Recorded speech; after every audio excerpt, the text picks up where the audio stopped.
Hi everyone, this is Dr. Isom from Life is Healing, and I want to talk to you about something very important today. And if you haven't had an opportunity to look at my last video I encourage you to do so, on how to eat according to the seasons, especially winter. Okay, so the subject we're going to talk about today it's going to be about testosterone, how to measure your testosterone level without a lab test. Now, there are ways that it can be done. And just give you a little short, brief story. In the past, I've had opportunity to check out my testosterone level. It was a saliva test, and they send you a swab, and then you wipe the inside of your mouth, and you put this in this tube, and you send it to a company, and then they take about a week to 2 weeks, and they send you back the results.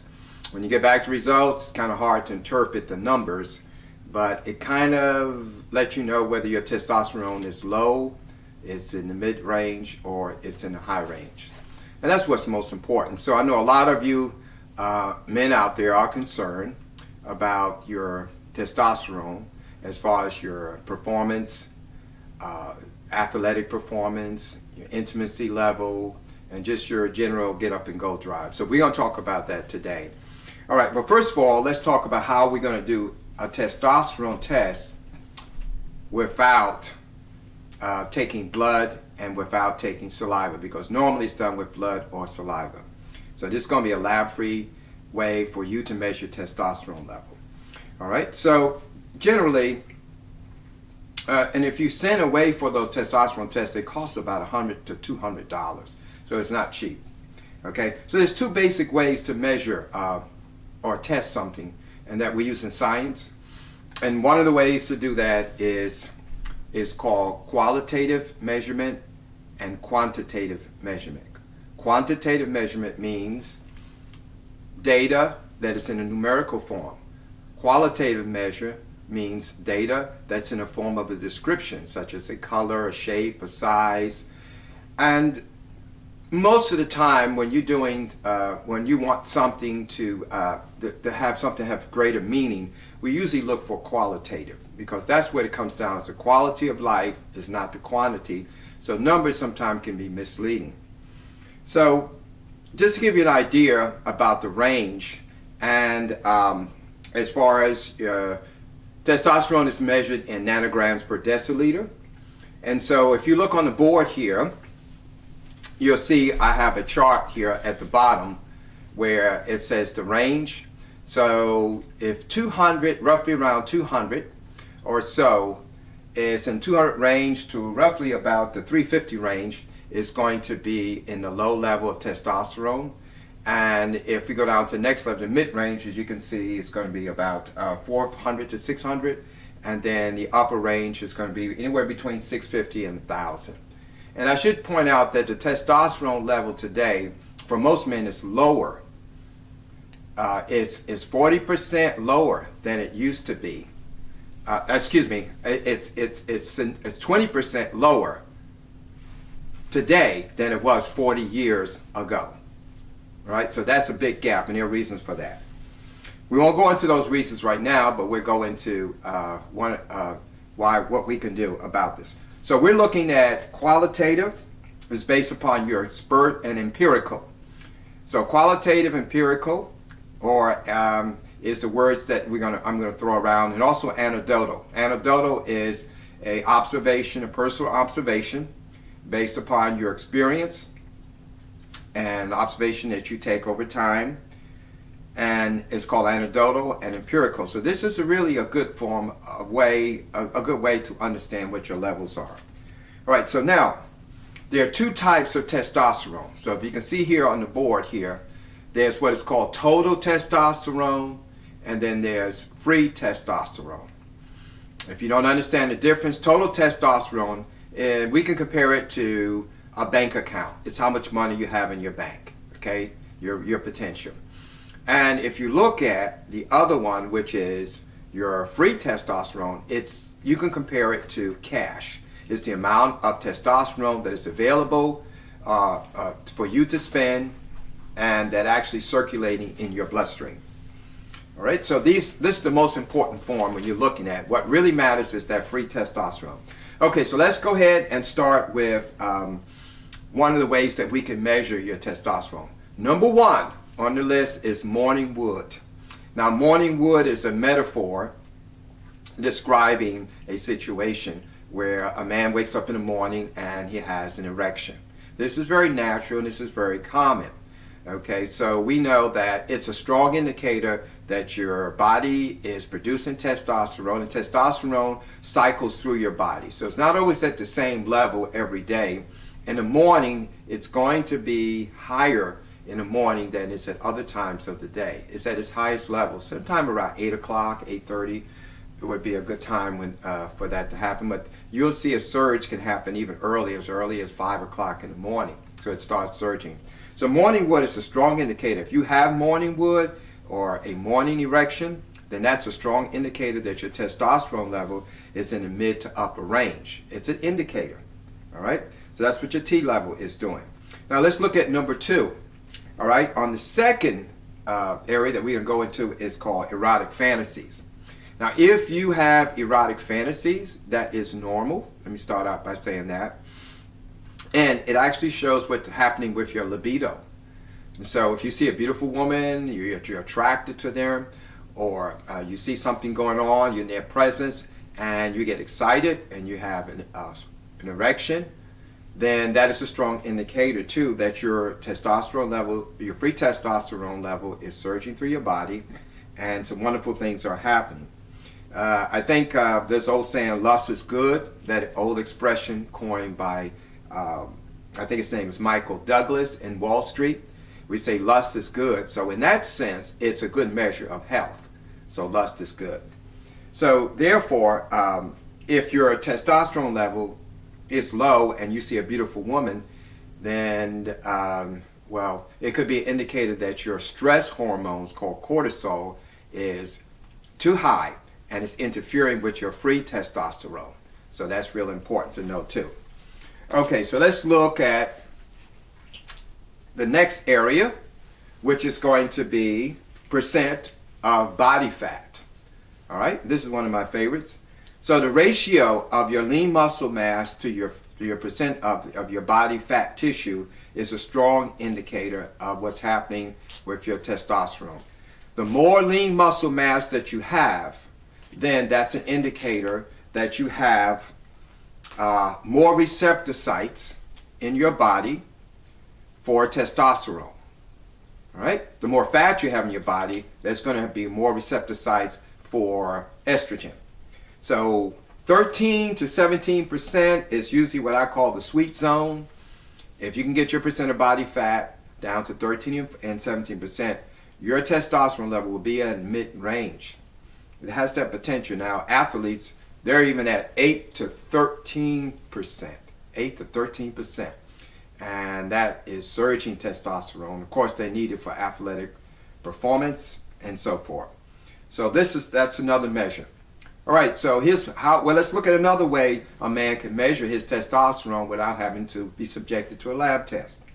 Okay, well, let's look at your mindset, an alpha male mindset. Okay, so having that alpha male mindset is very important psychologically, because what happens in your mind happens in your body. Okay, so your mind does affect your body. There is a connection there.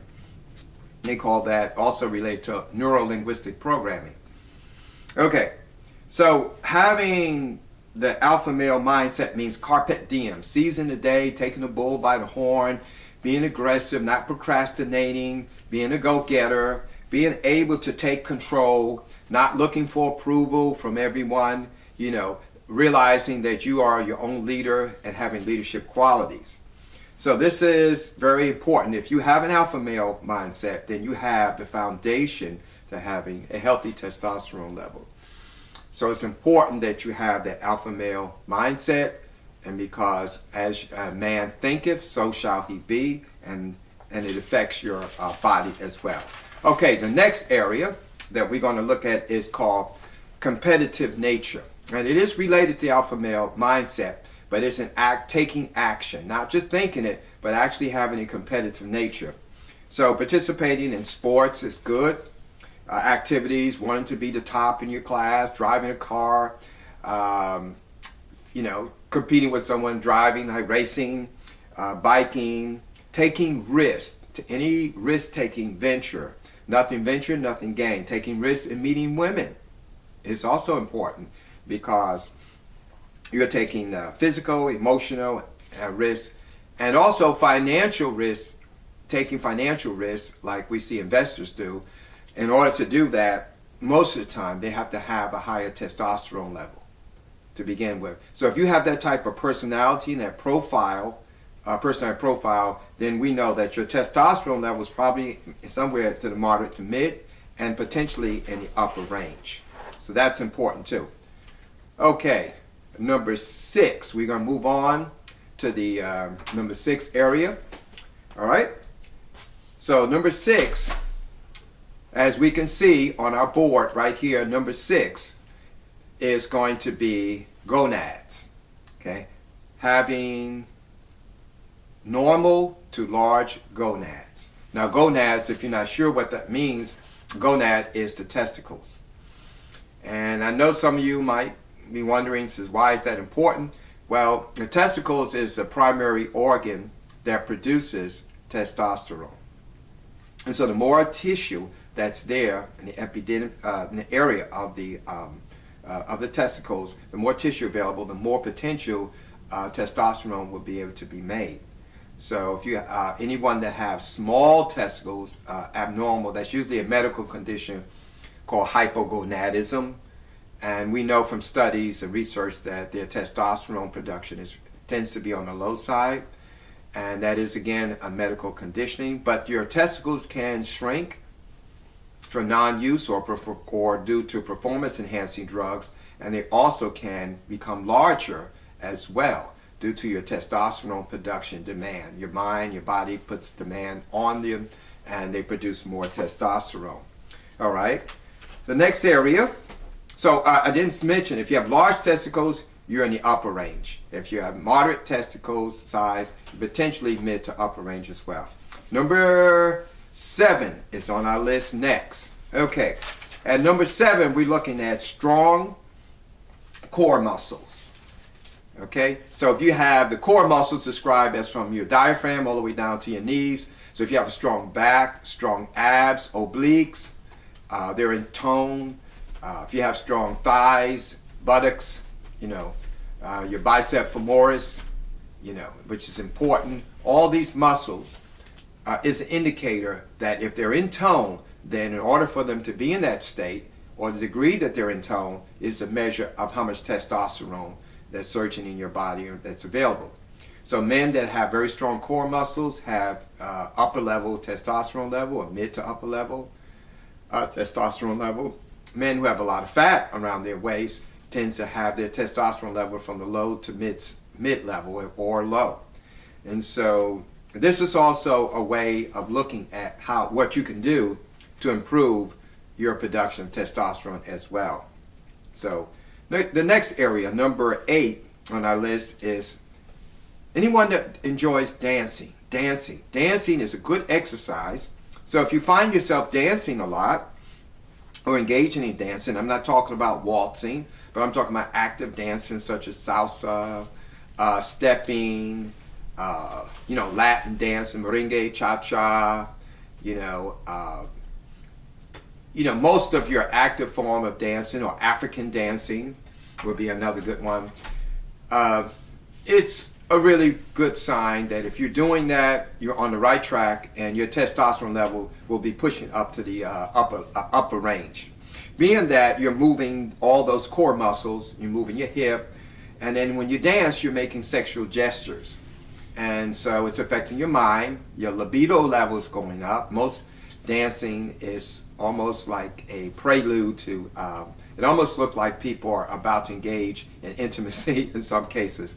But it is an indication that if you are actively dancing, and you can dance, then you're in good shape as far as your testosterone production is concerned.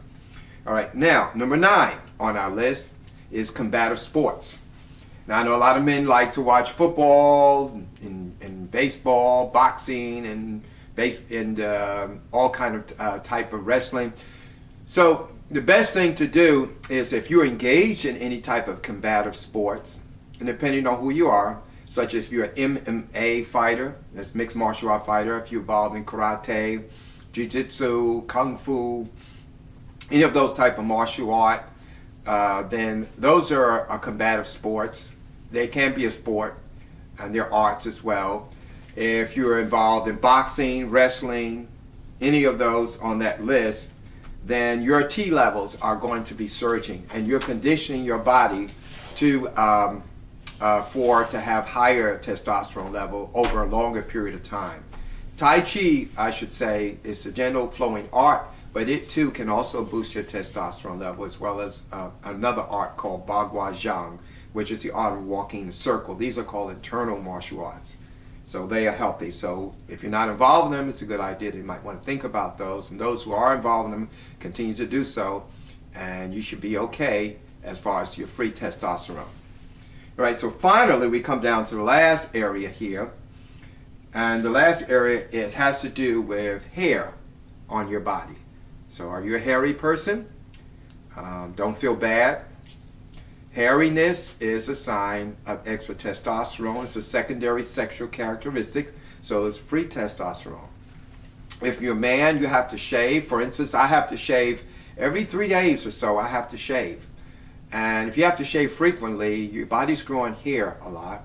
If it's on your chest, you have to, that's a sign that testosterone is very active in your body. If it's on your back, in the pubic area, and your sideburns or anything like that, it's a sign that your testosterone is flowing. Now, if you don't have a lot of hair and you're bald to a certain extent, don't worry about it. That's a sign that you have DHT. As long as it's DHT, dihydrotestosterone, is not in a high excessive level, then the DHT is even more powerful than testosterone in itself. And I covered that in my book. I have a chapter in my book which I'm going to share with you about how to boost your testosterone level, how to maintain it, how to increase it, and how to improve your life, or the quality of your life overall. So a hairy person, that's a good thing, and it is a sign of masculinity, or what we call mentality. All right, so all of these areas that I've pointed out here can be used as a prescription, as a way to boost as an approach or as a method to boost your testosterone level. If it's low, or if it's a mid-range, or if it's, if it's an upper range, you want to maintain it, or you can actually enhance it. So think of this as a way to test it, and it's also as a way to improve and enhance your testosterone level when you do that. Okay, and another thing, that if you look at all of these, if you score, say, any 3 out of 10 in any of these areas, okay, 3 out of 10 in any of these areas, then it's a sign that you're doing extremely well, and that you are mid to upper level, 3 out of 10. So we use, if you have at least 3 areas on here that you're doing well, you're okay. And so we're using, if you just score in one area, you might have testosterone, but it may not be free testosterone. It might be unreleased testosterone. So we want to look at least 3 indicators on here, 3 out of 10 or more, then you're doing extremely well. So this is the qualitative way that I've presented you today, how you can measure your testosterone without a lab test. And I said I would share with you my book. And so right here, I'm going to bring this a little closer to the camera. This is one of the most recent books that I've written here, and it's called The Male Sexual Warrior. And I did a lot of research, a lot of time and energy and research with my clients over the many years. And in this book here, it embodies a lot of ancient and modern techniques that you can use today to improve your testosterone level and to maintain it or to enhance it. And as you can see, the book is available on Amazon.com. And my name is at the bottom here, Dr. Angelo Isom. And there is I will leave a link to the book in the description. And I also will leave a link as well, description, some information about these 10 areas, so you can have them on the description page at the bottom when you look at while you're looking at this video. Okay? All right, great. All right, so now don't go out and spend any more money. Don't waste your time unless you really need to.